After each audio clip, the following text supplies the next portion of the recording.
Welcome to Idiom academy.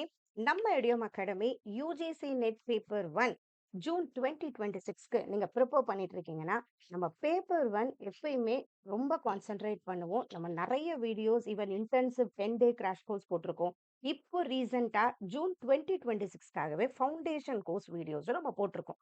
நீங்க இதுதான் சேனலுக்கு ஃபர்ஸ்ட் டைம்னா சேனலை சப்ஸ்கிரைப் பண்ணிக்கோங்க. நம்ம பிளேலிஸ்ட்ல உங்க பேப்பர் 1க்கு ஒரு கம்ப்ளீட் ஒரு ஸ்ட்ரக்சர்டா படிக்கிறதுக்கு நம்ம பிளேலிஸ்ட்லயே யூடியூப்ல ஃப்ரீயா ஓரளவு பேசிக்ஸ் அண்டர்ஸ்டாண்ட் பண்றதுக்கு நம்ம நிறைய ப்ரொவைட் பண்ணியிருக்கோம். கண்டிப்பா பாருங்க, ரொம்ப யூஸ்ஃபுல்லா இருக்கும். ரைட்டா? இன்னைக்கு நம்ம பார்க்க போறது, நம்ம ஆல்ரெடி நம்ம ஃபவுண்டேஷன் கிளாஸ் வீடியோஸ் போட்டிருக்கோம். கூடவே பேப்பர் 1ஓட unit 1 teaching aptitude, unit 2 research aptitude எப்படி படிக்கணும், அதுல வர எம்சிக்யூஸ் எப்படி அட்டன் பண்ணணும்னு ஒரு வீடியோஸ் 2 வீடியோஸ் நம்ம பிளேலிஸ்ட்ல போட்டிருக்கோம். அதையும் நீங்க பாருங்க. ரைட்டா? இப்ப நம்ம ஸ்டார்ட் பண்ண போறது எம்சிக்யூ செஷன். நம்ம unit 1 teaching aptitude, unit 2 research ஆப்டிடியூட எம்சிக்யூஸ் பார்க்க போறோம். இது எல்லாமே நம்ம எக்ஸாம்ல கேட்ட பிஒய்க்யூஸ். நிறைய பேருக்கு பேப்பர் 1 பொறுத்தவரைக்கும் என்ன பிரச்சனைனா, என்னதான் அந்த கண்டென்ட்டை படிச்சாலும் அந்த யூஜிசி நெட் கொஸ்டின்ஸ் அன்னைக்கு எக்ஸாம்ல போய் அதை பார்க்கும்போது நமக்கு அது அட்டன் பண்றதுக்கு கஷ்டமா இருக்கு. கொஸ்டின்ஸ் கொஞ்சம் லென்தியா இருக்கு. எப்படி மேம் அட்டன் பண்ணணும்? ஸோ இதுக்காகவே நம்ம என்ன பண்ண போறோம், யூடியூப்ல ஒவ்வொரு யூனிட்ஸுக்குமே எப்படி அந்த கொஸ்டின்ஸ் அப்ரோச் பண்ண போறோம், எப்படி அந்த எம்சிக்யூஸை நம்ம சால்வ் பண்ணணும், அதுக்குன்னு சில ஸ்ட்ராட்டஜிஸ்லாமும் இருக்கு. எல்லா எம்சிக்யூஸும் நம்ம தெரிஞ்சிருக்கும்னு சொல்ல முடியாது. நல்லா புரிஞ்சுக்கோங்க. நம்ம எழுதுறது காம்படிட்டிவ் எக்ஸாம். மேக்ஸிமம் நம்ம அந்த சிலபஸ் கான்செப்ஷுவலா புரிஞ்சுக்கலாம். எல்லாமே பண்ணலாம். இருந்தாலும் அதுல எதனா ஒரு கொஸ்டின் நமக்கு தெரியாதது கேட்டாலோ, அதை எப்படி நம்ம எழுதணும்? அதுக்கு எப்படி ஆன்சர் கண்டுபிடிக்கணுங்கிறதெல்லாமும் ஒரு ஸ்ட்ராட்டஜி. இதெல்லாமும் தெரிஞ்சுக்கணும் நம்ம ஒரு காம்படிட்டிவ் எக்ஸாம் போறதுக்கு. ரைட்டா? ஸோ இன்னைக்கு நம்ம பார்க்க போறது unit 1 teaching aptitude, unit 2 research ஆப்டிடியூடோட எம்சிக்யூஸ். சில பேர் ஓரளவு கண்டென்ட்ல ஸ்ட்ராங்கா இருந்தீங்கன்னா ட்ரை பண்ணுங்க. இல்ல மேம் இதுதான் நான் ஃபர்ஸ்ட் டைம்னா நான் கண்டிப்பா எக்ஸ்பிளைன் பண்றேன். எதுக்கு இந்த ஆன்சர் இருக்குன்றத நான் கண்டிப்பா எக்ஸ்பிளைன் பண்றேன். ரைட்டா? So first one, match questions. எப்பயுமே யூஜிசி நெட்ல நிறைய மேட்ச் த ஃபாலோயிங் கொஸ்டின்ஸ் வரும். இதுதான் ஃபர்ஸ்ட் டைம்னா நான் சொல்றேன். நமக்கு எப்படி யூஜிசி நெட்ல கொஸ்டின்ஸ் வரும்னா, நார்மல் எம்சிக்யூஸ் வரும். ஓகே, ஒரு 4 ஆப்ஷன் குடுப்பாங்க. அந்த மாரி எம்சிக்யூஸ் வரும். 2வது இந்த மாரி மேட்ச் த ஃபாலோயிங் கொஸ்டின்ஸ் கண்டிப்பா வரும். ரைட். அதுக்கப்புறம் 3வது மல்டிபிள் ஆப்ஷன்ஸ்.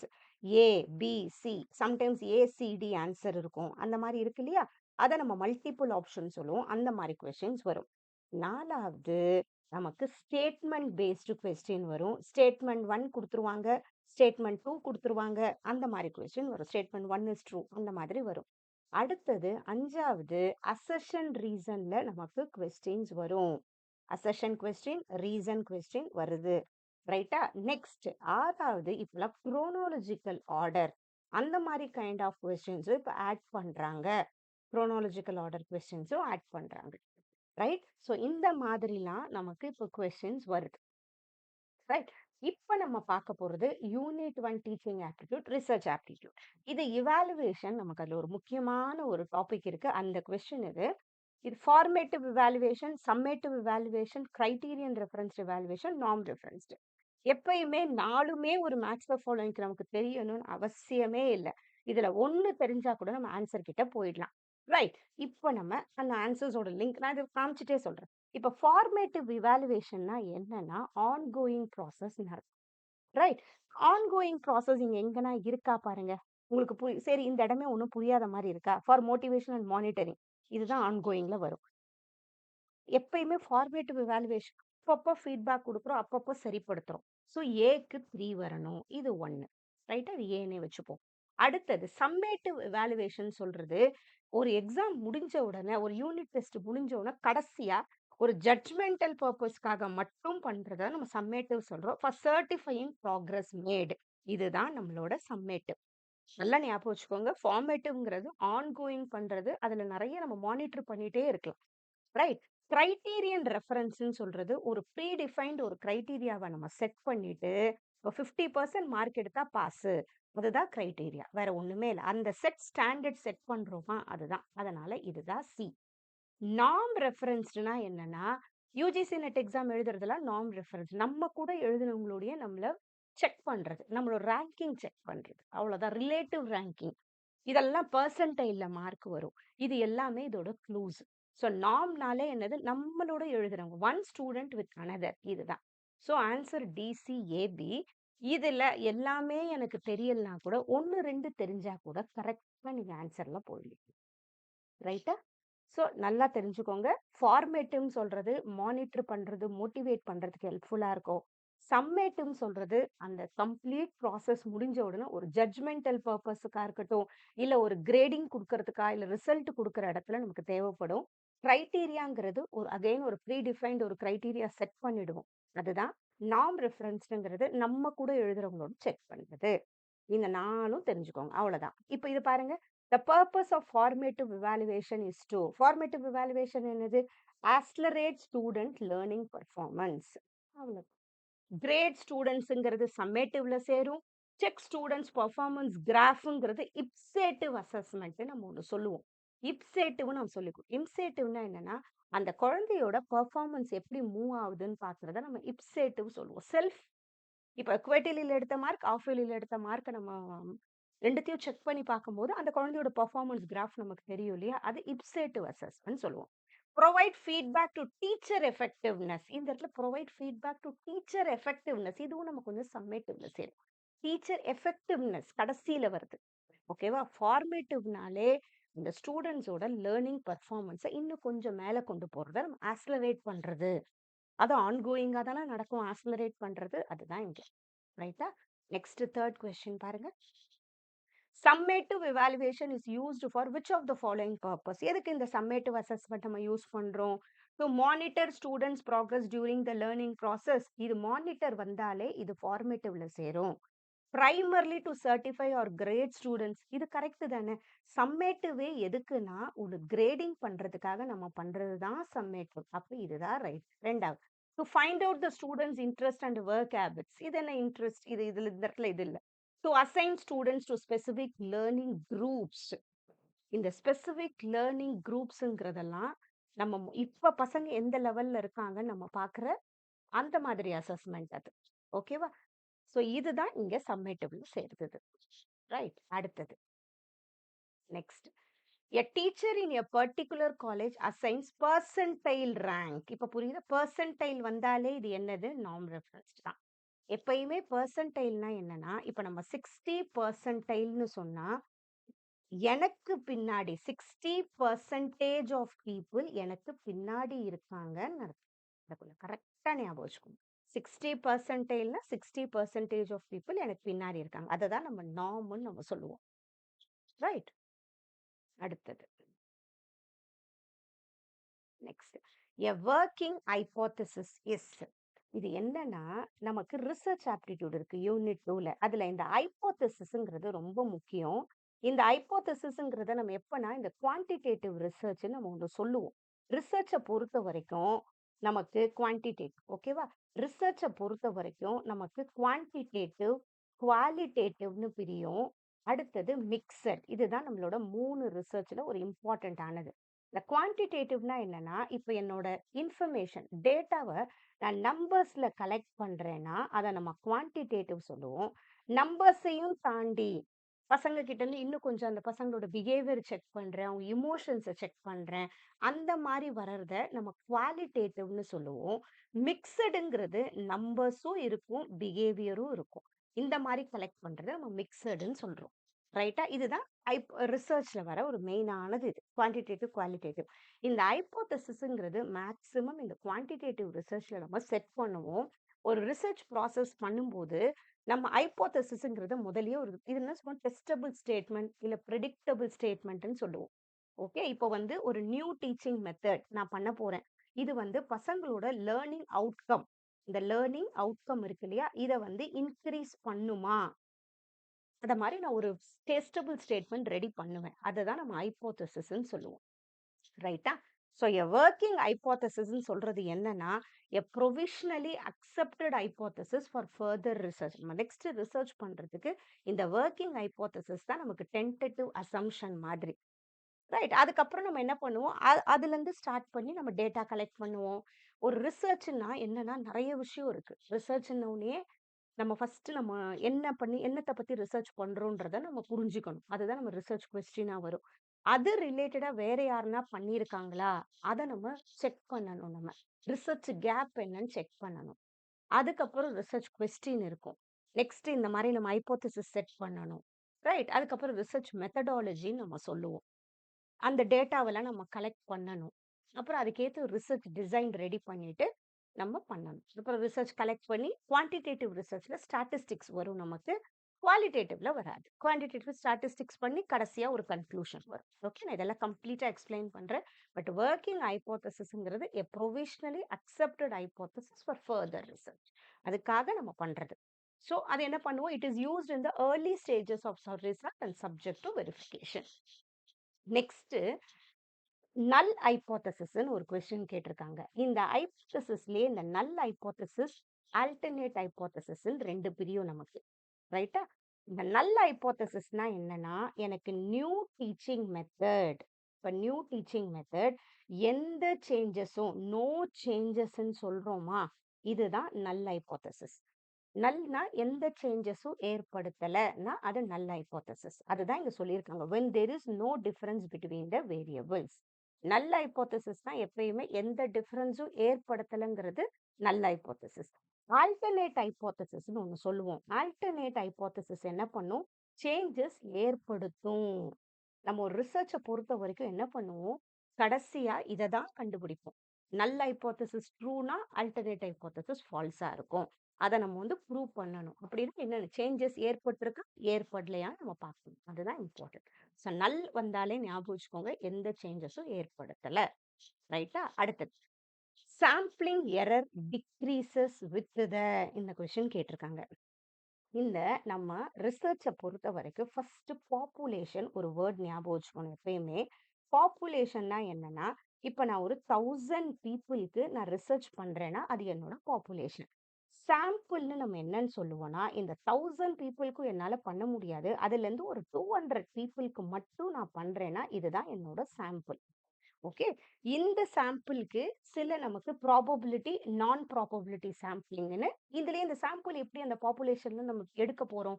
அங்கருந்து ஒரு குரூப் ஆஃப் பீப்பிள் மட்டும் நமக்கு தேவைப்படுது. அது எப்படி எடுக்க போறோம்ன்றதுக்கு ப்ராபபிலிட்டி, நான் ப்ராபபிலிட்டின்னு ஒரு 2 வகை இருக்கு. இதுல கொஞ்சம் நமக்கு இருக்கு. அத படிச்சுக்கணும் நீங்க கண்டிப்பா. ரைட்? அது படிச்சோம். எஸ்எஸ்சின்னு நம்ம சொல்லுவோம் நம்ம. Stratified, systematic, simple random sampling, cluster சாம்பிளிங்ன்னு சொல்லுவோம். ரைட். அதே மாரி நான் ப்ராபபிலிட்டிலயும் அத மாரி இருக்கு. இந்த ப்ராபபிலிட்டி சாம்பிளிங்னா என்னன்னா, இதுல இருக்க பாப்புலேஷன்ல இருக்கிற அந்த 1000 பீப்புளுக்கும் சான்ஸ் இருக்கு. ஏன்னா, அது ஃபிஷ் பவுல் மெத்தடு அந்த மாரி மெத்தட். அப்டின்னா எல்லார் பேரையும் ஒரு குலுக்கி போட்டு அதுலருந்து ஒருத்தவங்கள எடுக்கிறது. இப்ப எல்லாருக்குமே அங்க சான்ஸ் இருக்கும் இல்லையா? அதுதான் ரேண்டம் சான்ஸ்ன்னு நான் சொல்லுவோம். எல்லாருக்குமே சான்ஸ் இருக்கும். இது ப்ராபபிலிட்டி. பட் நான் ப்ராபபிலிட்டில அந்த மாரி இருக்காது. என்னோட கன்வீனியன்ஸ்க்கு ஏத்தா மாரியும் நான் எடுத்துப்பேன். இல்ல எனக்கு எவ்ளோ தேவையோ, அதுக்கு ஏத்தா மாரி நான் எடுத்துப்பேன். அதுதான் நான் ப்ராபபிலிட்டி. ரைட்டா? ஸோ இந்த சாம்பிளிங் எரர் நம்ம என்ன பண்ணுவோம்? இந்த 200 பேருக்கு ஒரு ரிசர்ச் கண்டுபிடிச்சுட்டு, அத நம்ம ஜெனரலைஸ் பண்ணுவோம். அத பொதுப்படுத்துவோம். பட் அந்த சாம்பிளிங் எரர் சம்டைம்ஸ் வரும். அது எதனால வரும்? அப்படி வந்துச்சுன்னா என்ன பண்ணணும்னா, மெயினா சாம்பிள் சைஸ். நம்ம எப்பயுமே சாம்பிளிங் கொஞ்சம் நெறைய பண்ணும்போது நமக்கு ரிசல்ட் கரெக்ட்டா கிடைக்கும். Increase in sampling. Okay. Sampling error எப்ப வரும்? Due to observing a sample instead of the whole population. அதுதான். சாம்பிள் சைஸ் இன்கிரீஸ் ஆகும்போது, சாம்பிள் என்னன்னா நமக்கு கொஞ்சம் கரெக்ட்டானது கிடைக்கும். ப்ராப்பரா நம்ம ஜெனரலைஸ் பண்ணவும் முடியும். Next. To ensure the accuracy of research, the sample should be எப்பயுமே அக்யூரசி ரிசர்ச்ல நம்மளோடது ப்ராப்பரா வர்றதுக்கு ஏன்னா சாம்பிள் ரொம்ப முக்கியம். அங்கிருந்து தான் நம்ம டேட்டா கலெக்ட் பண்ணி நம்ம ஒரு கன்க்ளூஷனுக்கு போறோம். அந்த ரிசர்ச்ல வர சாம்பிள் வந்து கரெக்ட்டா அதே கேரக்டரிஸ்டிக்ஸ்ல நம்ம பார்த்து எடுக்கிறது இம்பார்ட்டன்ட். இப்போ நான் ஒரு 16 to 14 இயர்ஸ் குழந்தைங்களுக்கு மட்டும் ஒரு ரிசர்ச் பண்றேன்னா, அந்த ஏஜ் குரூப் இருக்கிற குழந்தைங்கள மட்டும் பார்த்தேன்னா கரெக்ட்டா கிடைக்கும். அதுதான் இங்க. அப்போதான் நான் என்ன பண்ண முடியும், அங்க இருக்கிற எல்லா 6 to 14 இயர்ஸ் குழந்தைங்களோட பிஹேவியருக்கு நான் பண்றேன். இந்த பிஹேவியர் பொதுப்படுத்த முடியும். அதுதான் representative of the population. To ensure the accuracy of research, the sample should be representative of the population. கரெக்ட்டா அத ரெப்ரசன்ட் பண்ற மாதிரி இருக்கணும். இப்போ யுஜிசி நெட் எக்ஸாம் எழுதுறதுக்கு கொஞ்சம் பிராக்டிஸ் தேவைன்னு இதுக்கு தான் நம்ம சொல்றோம். MCQ practice. ஏன்னா நெறைய கான்செப்ட்ல நம்ம ஸ்ட்ராங்கா இருந்தாலும், இதுல அவங்க கேட்கிற அந்த வார்த்தைகள் இருக்கும் இல்லையா? அது நம்ம சம்டைம்ஸ் அது நமக்கு தெரியாது. அதனால கொஞ்சம் இங்கிலீஷ்லயும் நம்ம ஸ்ட்ராங்கா இருக்கிறதும் தேவைப்படுது. யுஜிசி நெட் எக்ஸாம பொறுத்தவரைக்கும். ரைட்டா? அடுத்தது. A researcher can keep the sample size low if the population is in case என்னோட சாம்பிள் சைஸ் நான் கம்மியா கூட வச்சுக்கலாம். எப்பனா என்னோட பாப்புலேஷன் ஹெட்ரோஜீனியஸ்னா பலதரப்பட்டு இருக்கிறது. ஹோமோஜீனியஸ்னா ஒரே மாதிரி இருக்கிறது. ஒரே கேரக்டரிஸ்டிக்ஸ் ஒரே மாரி இருந்தா கரெக்ட். நான் ஓரளவு கம்மியா கூட வச்சுக்கலாம். அதான் ஹோமோஜீனியஸ்ன்னு சொல்றேன். ரைட்டா? அடுத்தது. Which of the following sources of data is not based on primary data collection? நமக்கு இது எதுல வருதுன்னா, ஹிஸ்டாரிக்கல் ரிசர்ச்ன்னு நமக்கு ஒண்ணு இருக்கு. இந்த ஹிஸ்டாரிக்கல் ரிசர்ச்ங்கிறது என்னன்னா, முன்ன நடந்த விஷயத்த நம்ம அது அந்த காசுக்கு இப்ப எப்படி எஃபெக்ட் இருக்கு?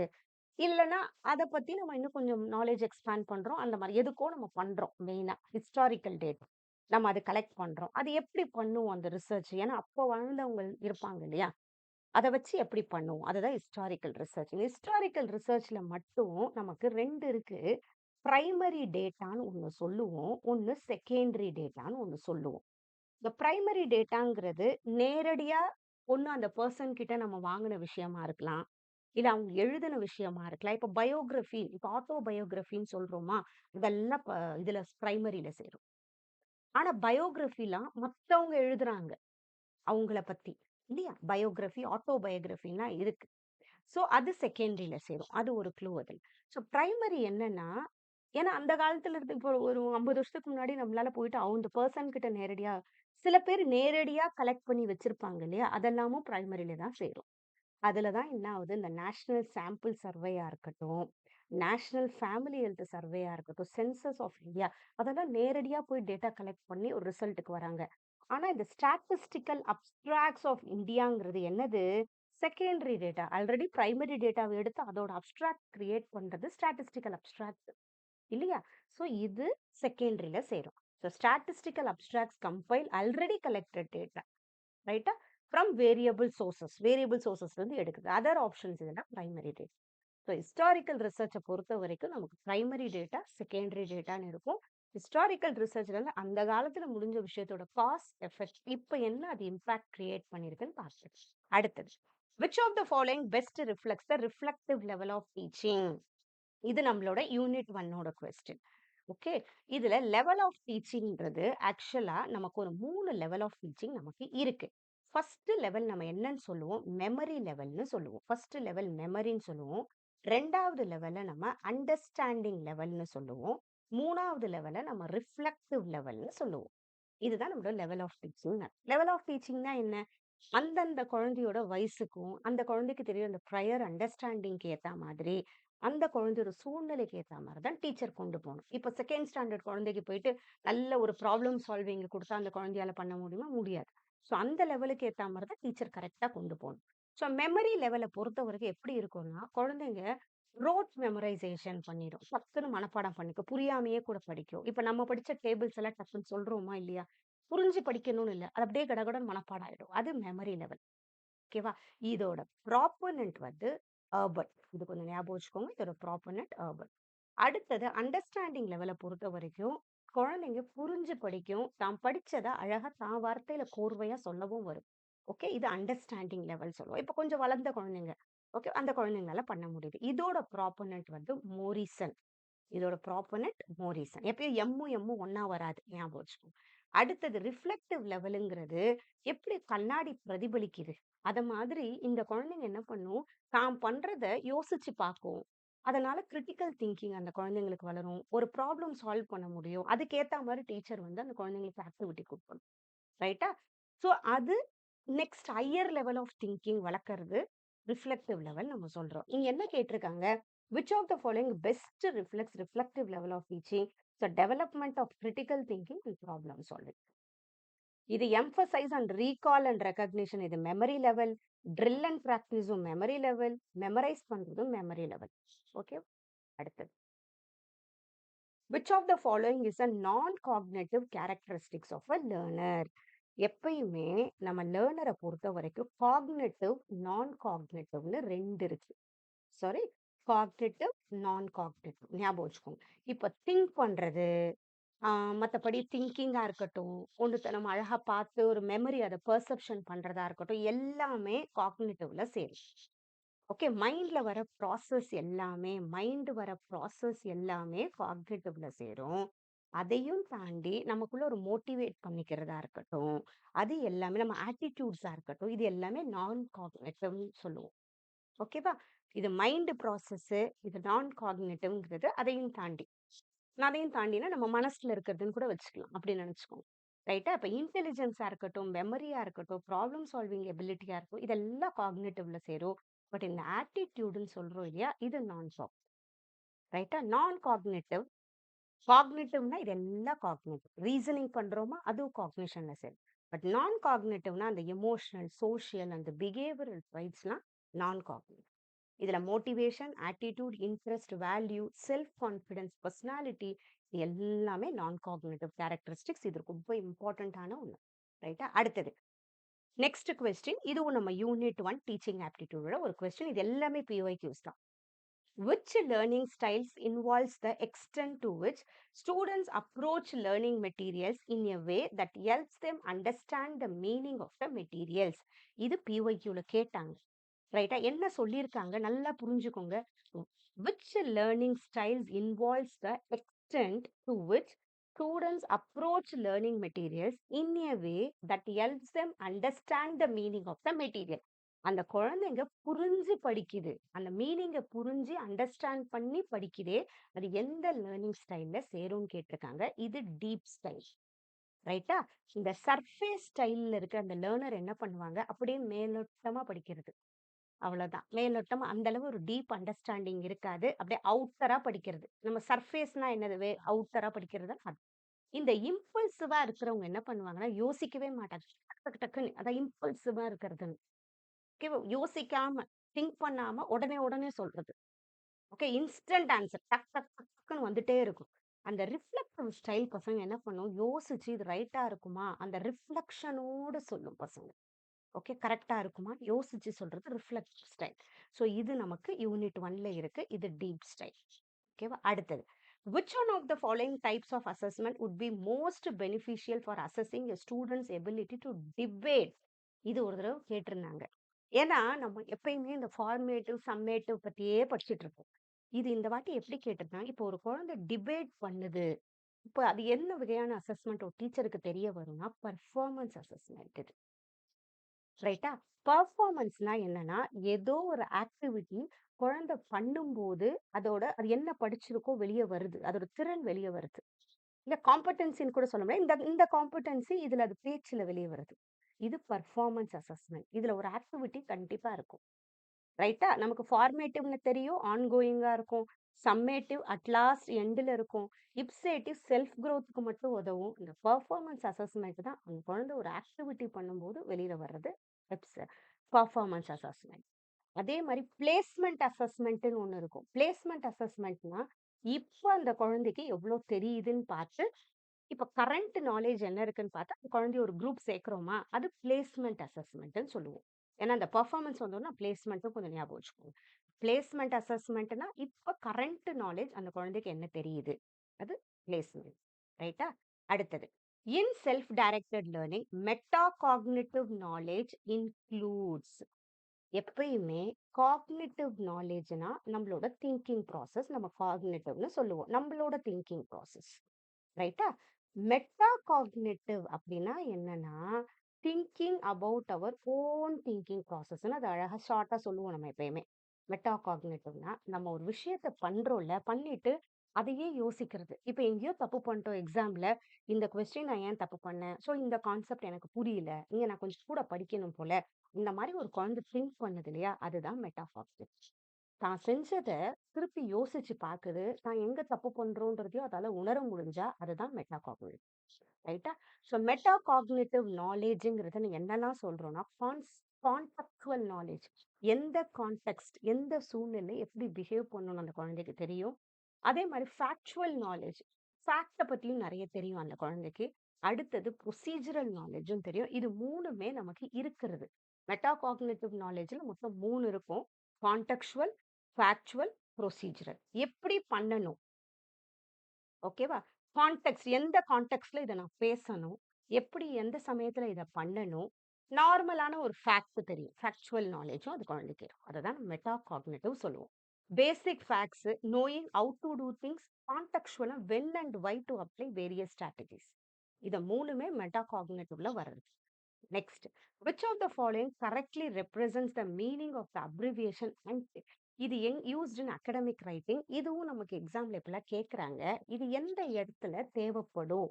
ஏன்னா இது நம்ம ரிசர்ச் பேப்பர் எழுதும்போது சில இடத்துல வந்து நம்ம இந்த மாதிரி வேர்ட்ஸ் யூஸ் பண்ணுவோம்.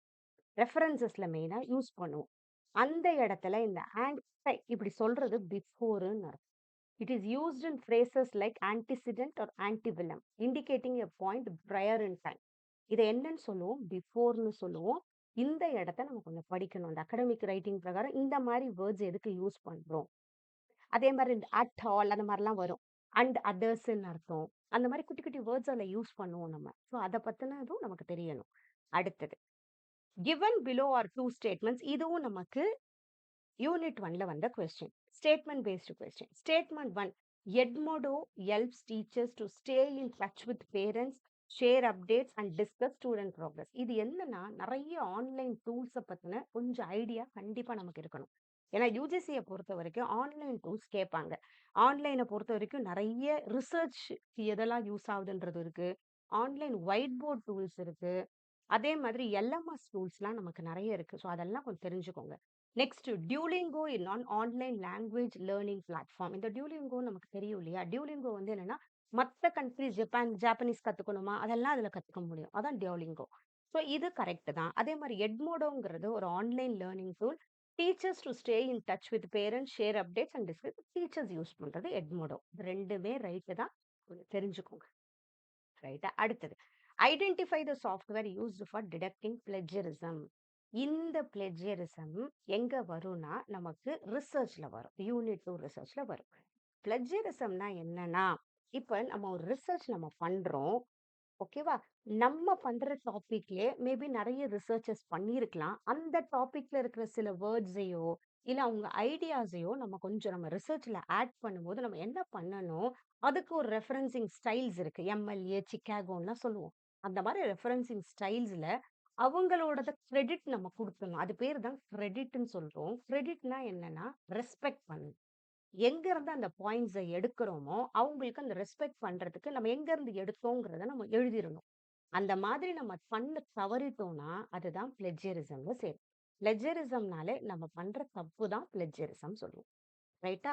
ஸோ அந்த பிளெட்ஜரிசத்துக்கு இப்ப டிடெக்ஷன் சாஃப்ட்வேர்லாம் வந்துருச்சு. நம்ம ஒரு ரிசர்ச் சப்மிட் பண்ணோம்னா, அந்த சாஃப்ட்வேர் பண்ணா, அது கரெக்ட்டா இந்த அளவுக்கு சிமிலாரிட்டீஸ் இருக்குன்னு காமிச்சிரும். அது எல்லா ரிசர்ச்சோட கம்பேர் பண்ணி பார்த்து, இவ்ளோ சிமிலாரிட்டீஸ் இருக்கு. அதுக்கு தனியா யுஜிசி 2018ல ஒண்ணு இருக்கும். இவ்ளோ சிமிலாரிட்டீஸ் இருந்துச்சு. இப்ப 10% வரைக்கும் இருந்தா அக்செப்ட் பண்ணிப்பாங்க. ரொம்ப மேல இப்ப 40-60லாம் போச்சுன்னா, அந்த இதைய ஒத்துக்க மாட்டாங்க. அந்த மாரிலாம் இருக்கு பிளெட்ஜரிசம். ஓகே. பிளெஜரிசம்னா நம்ம பண்ற தப்பு. ஸோ நமக்கு இதுல என்ன தெரியணும்னா, இந்த பிளெஜரிசம் டிடெக்ஷன் சாஃப்ட்வேர் எதுனா, மெயினா இந்த டர்னிட்டின், அடுத்தது ஐதென்டிகேட். இது எல்லாமே கொஞ்சம் அப்டேட்டடா தெரிஞ்சிருக்கணும். நானே கூட வீடியோ போட்டேன். ரொம்ப இம்பார்ட்டன்ட். ஓகே. நமக்கு இந்த அப்டேட்டா வர இந்த சாஃப்ட்வேர் பத்தி, ஆன்லைன் டூல்ஸ பத்தின ஐடியா கண்டிப்பா இருக்கணும். நெறைய கான்சன்ட்ரேட் பண்ணுவாங்க. Turnitin, Authenticate or tools specifically used for plagiarism. இந்த மென்ட்லி நம்ம போடுறோம்ல இதுவும் ரொம்ப இது ரெஃபரன்ஸ் மேனேஜ்.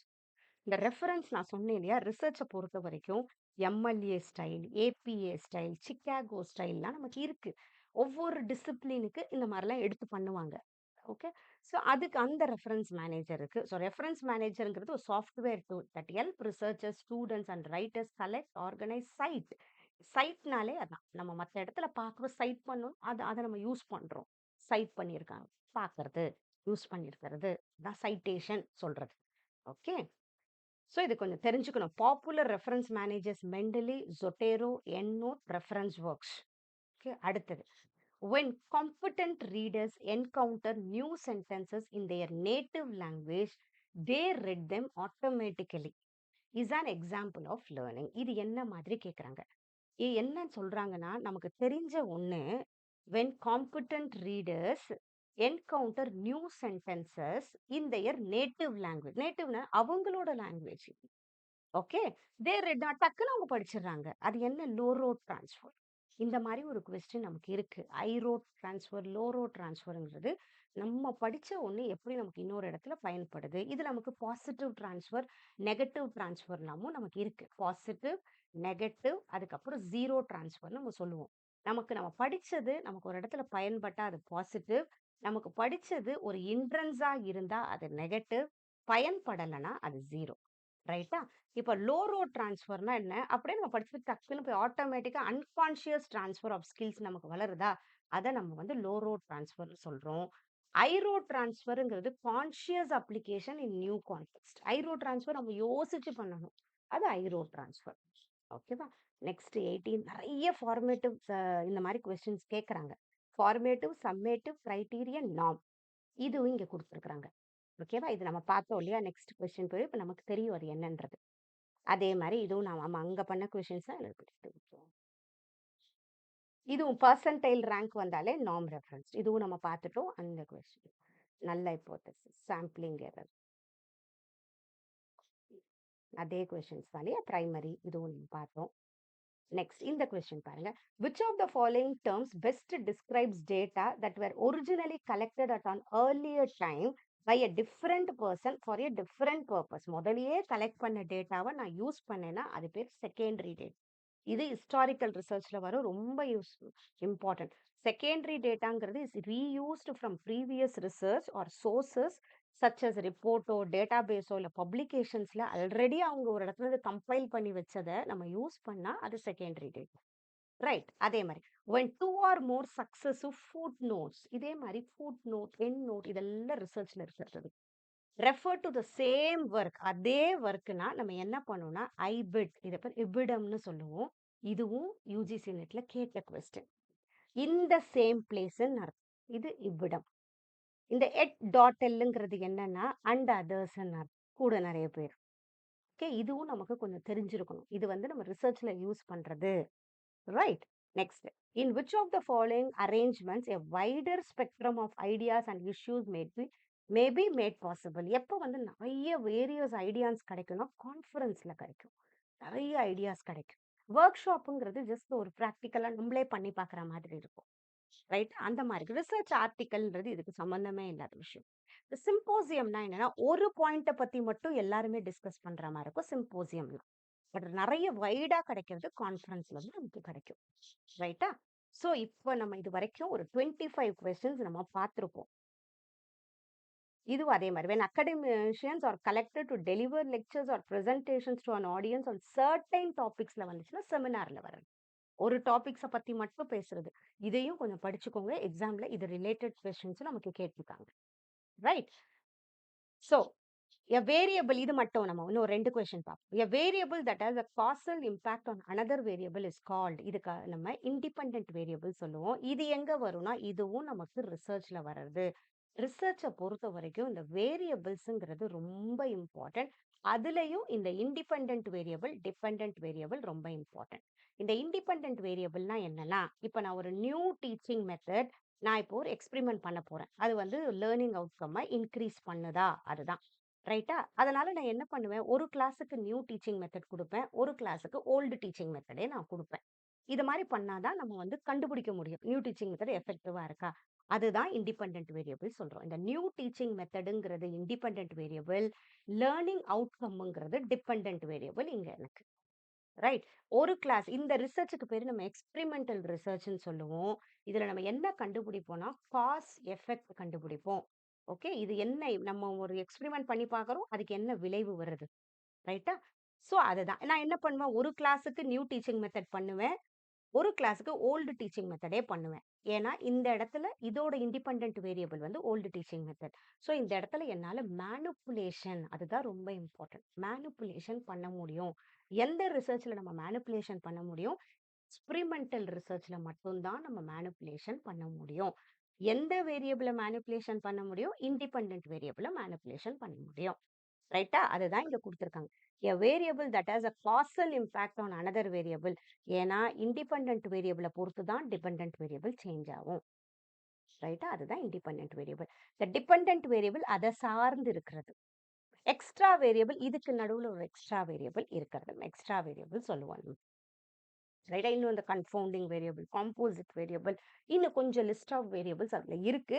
நம்ம அத நெக்ஸ்ட் கிளாஸ்ல இந்த மாரி ஒரு கொஸ்டினோட பார்க்கலாம். அப்பதான் புரியும்.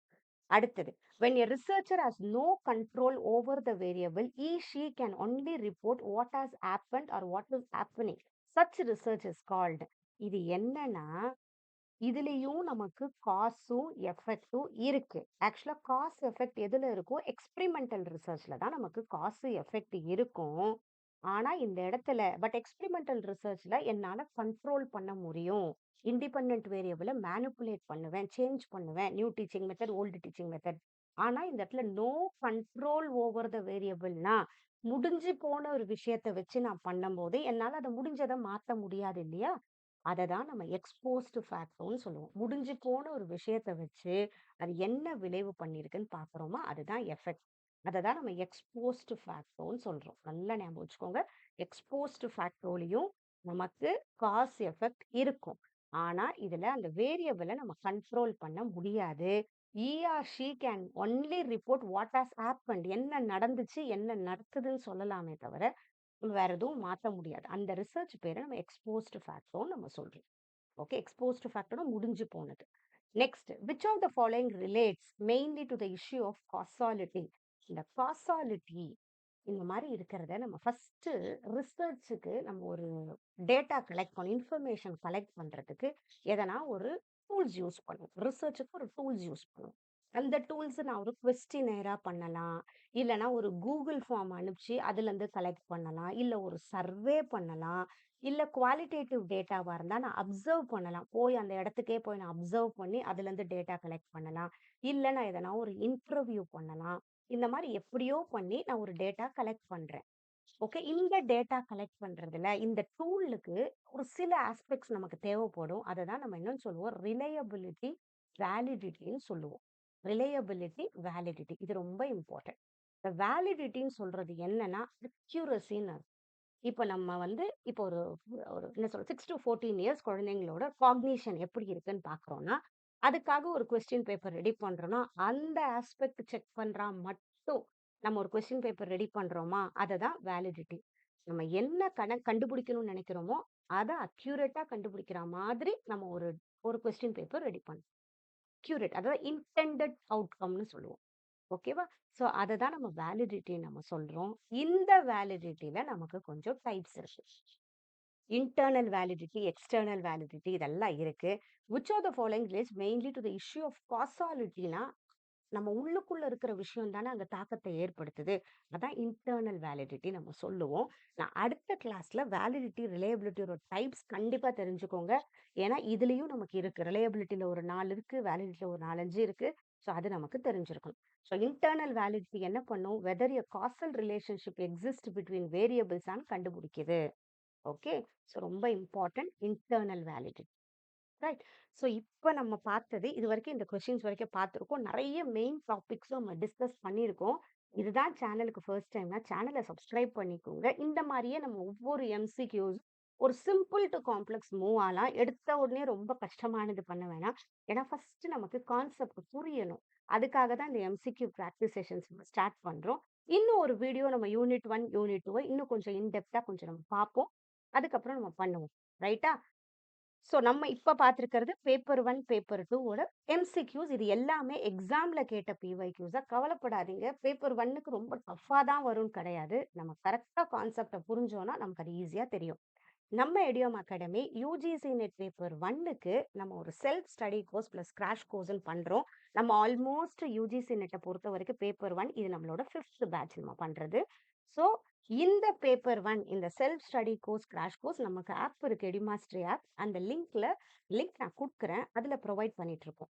ஸோ இந்த self study course plus crash கோர்ஸ்ல ஆல்ரெடி எல்லா வீடியோ லெக்சர்ஸ் எல்லா யூனிட்ஸுக்கும் கிளியரா எக்ஸ்பிளைன் பண்ணி வீடியோ லெக்சர்ஸ் குடுத்துருக்கோம். ஸ்டடி மெட்டீரியல்ஸ் குடுத்துருக்கோம். கூடவே ஒவ்வொரு யூனிட்டுக்கும் சிபிடி மோட் டெஸ்ட் பிராக்டிஸ் குடுத்துருக்கோம். Almost 1000 plus important MCQs add பண்ணியிருக்கோம் வித் எக்ஸ்பிளனேஷன். கூடவே இப்பயும் நெறைய அப்டேஷன் ஒர்க் பண்ணிட்டு தான் இருக்கோம் அதுக்கு. இந்த கோர்ஸ் நீங்க வாங்குனீங்கன்னா, இதுக்கு கிராஷ் கோர்ஸ் உங்களுக்கு ஃப்ரீயா கிடைக்கும்.